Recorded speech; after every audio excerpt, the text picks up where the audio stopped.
Sunday, we are going to diet to get supplies for the house. Then we're going to Bagaspas, to the beach house, to talk to the tenant. And then we are going to the repair shop to get that chainsaw sharpened and possibly pick up a file that's the right size for the chainsaw, so we're not going back and forth. And Rex is driving. Kuya Rex, go away. Rex is driving. He's taking the lead this morning. That way we are not too late. We won't be late for Mom's Mass. I think that's it. Just want to say good morning to everybody. And to Ben Contreras, shout out to Ben. Hey Ben, thank you for subscribing. Talk to you soon. It's Sunday morning, it's out by the beach house, and that's what it looks like today. It's a beautiful day. Good morning, everybody. The beach, not what it used to be when I was a kid. I mean, it is packed, crowded. So many people enjoying today. This is the beach house. The way it looks right now, it is so crowded on a Sunday. Probably the same on Saturday. It's nuts over here. Front of the house. I'm gonna talk to Steve. Getting some fish at the market, local market.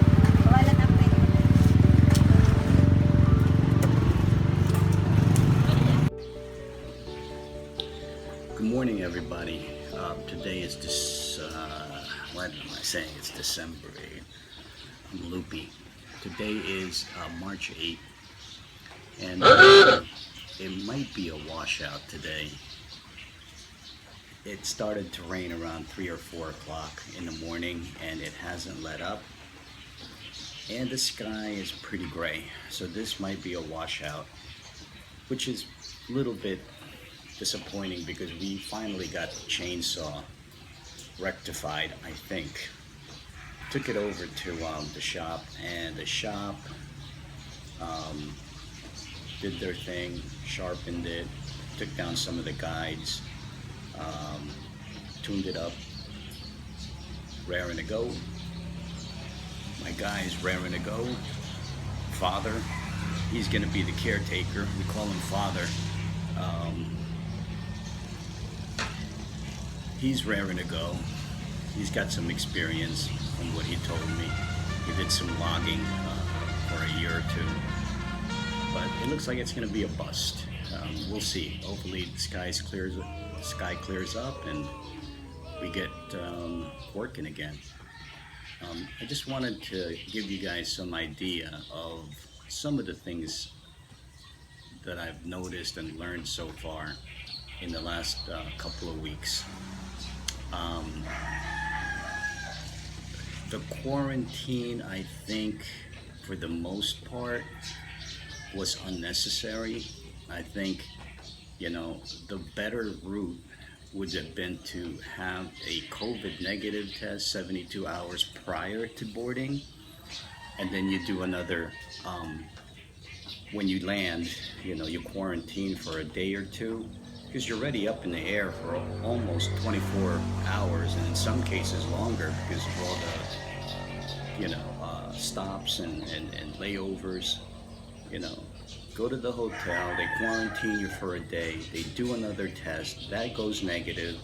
I think they should be able to send you back home and allow you to quarantine the rest of the time with your family, who you came here for. That's the reason we're here. A couple of things I notice about the people. You have to watch, who you're dealing with and how you deal with them. There are some people that will come to you straight out for money, and there's some people that will literally have their hand out for money which for me is a complete turnoff. I'm just not that way. I will help you in any capacity I have, when I see the need for it. And that's always been my motto. I've never been selfish with money. I've never held it to where I put it to you this way, I've never held it higher than a person's value. I've never worshipped it. Maybe that's why it comes and goes for me. And maybe that's why I don't have so much of it, and maybe what I have that's possibly better is that I can form, human connections and relationships, and I'm working on being able to talk to people and positively deal with issues that might be bothering me to avoid conflict. That's always been hard for me. I usually just shut down and I stop talking to that person or dealing with that person. The other thing that I noticed about here in the Philippines is that people are very courteous, they're cordial, you have to give the same courtesy to them, simply because you can't come down here as a foreigner and think you're some big shot. That doesn't happen anymore. There's a lot of foreigners here and a lot of people abroad that have money. And those that have stayed behind, I'm lucky enough to be able to get out. They try to be very accommodating. And I think as a human being, you should also do the same thing. That's just my philosophy. With regards to paperwork, there are redundant paperwork. It's one department after another, and it's usually different departments that you have to travel to. I feel like it's just the redundancy is there so that the government can give jobs to people. Some places are very efficient. Some places will take you, a long time. But the key, what I'm finding out, is not how well you have your documents in hand, but who that can help you reach the right people to process those documents. Because if you don't have it, if you don't have the connection, those documents, they're going nowhere. Those documents get buried. It just gets put underneath as more documents pile up. There's not a system here where if you have a stack as a worker, we go, in Western culture, we hit the stack from the latest goes first, not the other way around. It's whoever got there first will get processed. Here, those stacks gets filled right on top of each other, and if that person processing it gets the tap on the shoulder from somebody higher up, process this, that's what happens. People will get ahead, and you just stay where you are, and you get other people's work on top of you. So you'll be waiting there a long time. And if you don't know anyone, you will be waiting there for a long time. There used to be a thing with the LTO, the Land Transportation, I don't know what the O stands for, office, where you could have a fixer that will go in. This is for driver's license. They'll go in and they'll be able to get your driver's license and help you out and so on. But what I've come to find out is the fixer is basically somebody who holds your hands to fill out the paperwork. And they're not really there um, in terms of processing the paperwork for you. You still have to be there. They're basically standing in line for you, and you have to be present. So you could be waiting in your car with the air conditioner or whatever it is if you don't feel like waiting out. And you still have to sign all the paperwork. You still have to provide all the IDs. But that fixer is waiting in the same long line as you would have had to if you didn't know anyone. So that's the key, to know enough people and to have enough relationships and to garner those relationships to be able to help you navigate here. And the other thing is you have to hold on to that relationship. It's not a one-way thing where you're constantly gaining from them helping you. It has to also counterflow.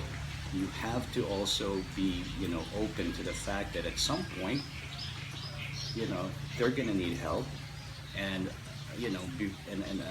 and they would need to be compensated too, because hey, they're there with you, they're working for you, they're helping you, they're helping mitigate the frustration that you would have if they weren't around.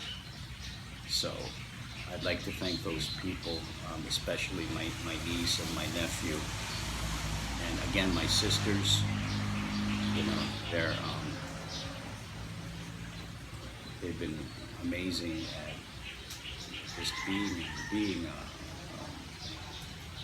solid people to lean on, both financially and emotionally. They support me, and I've had a lot of failures, and I've stumbled a lot, and I've crashed and burned, and I've fallen flat on my face, and they've been there to help me pick up the pieces. And this is just one of those things where hopefully in life things are ebbing towards the good part and not the low point. So those are the things that I've learned that you have to foster. And that's basically it.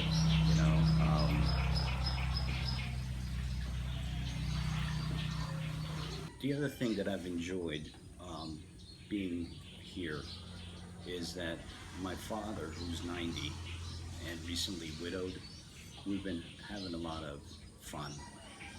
Usually in the morning we'll talk a little bit.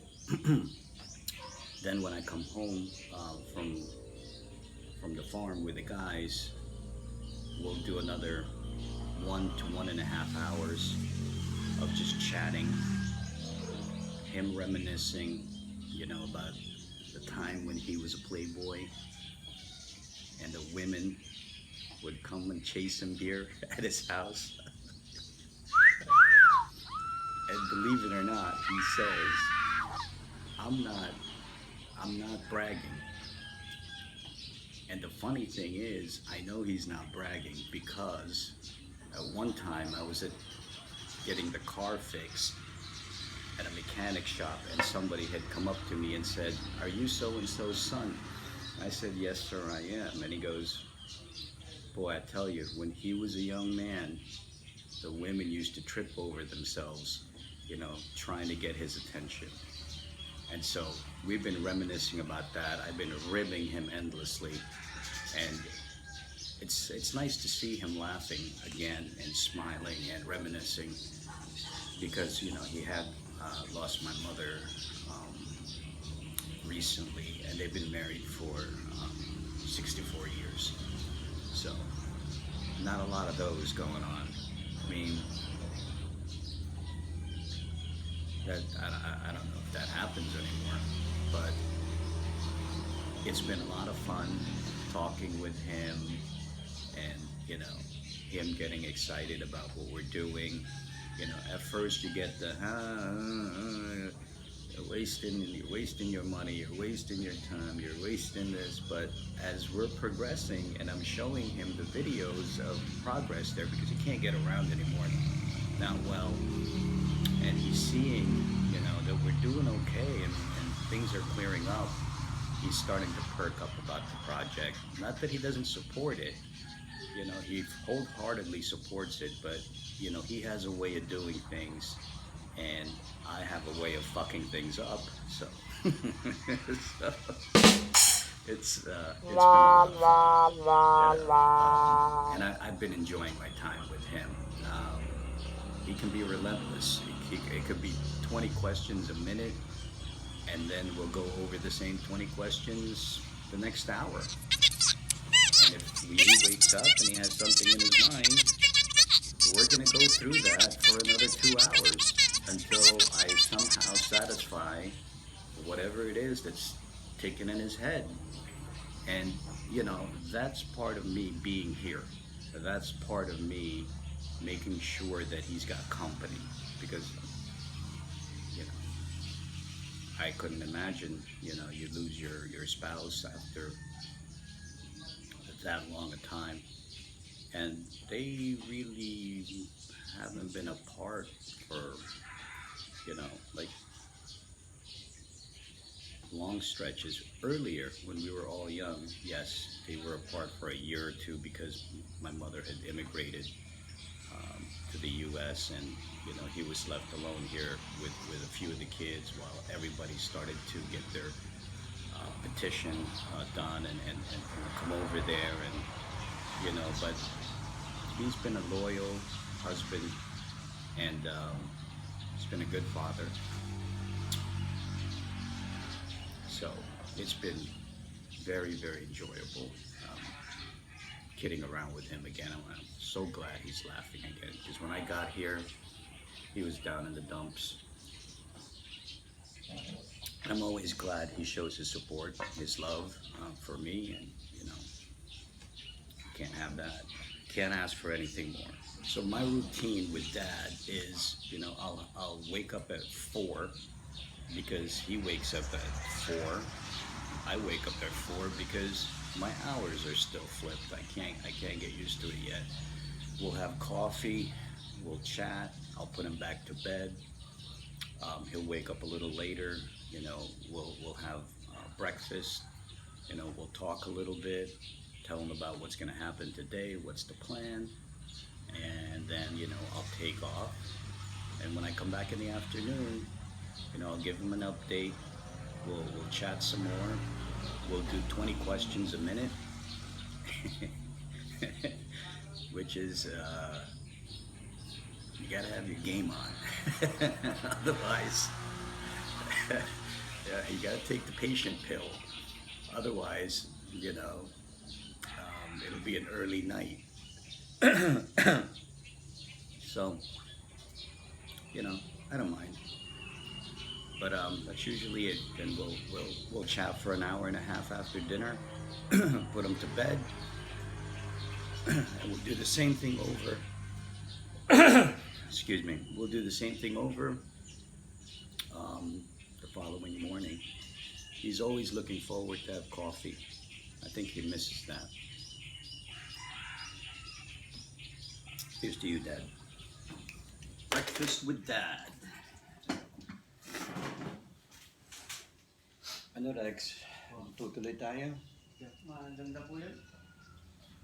Aga na nag-isip, orulanin man ng maaga. Alas 3 pa yan.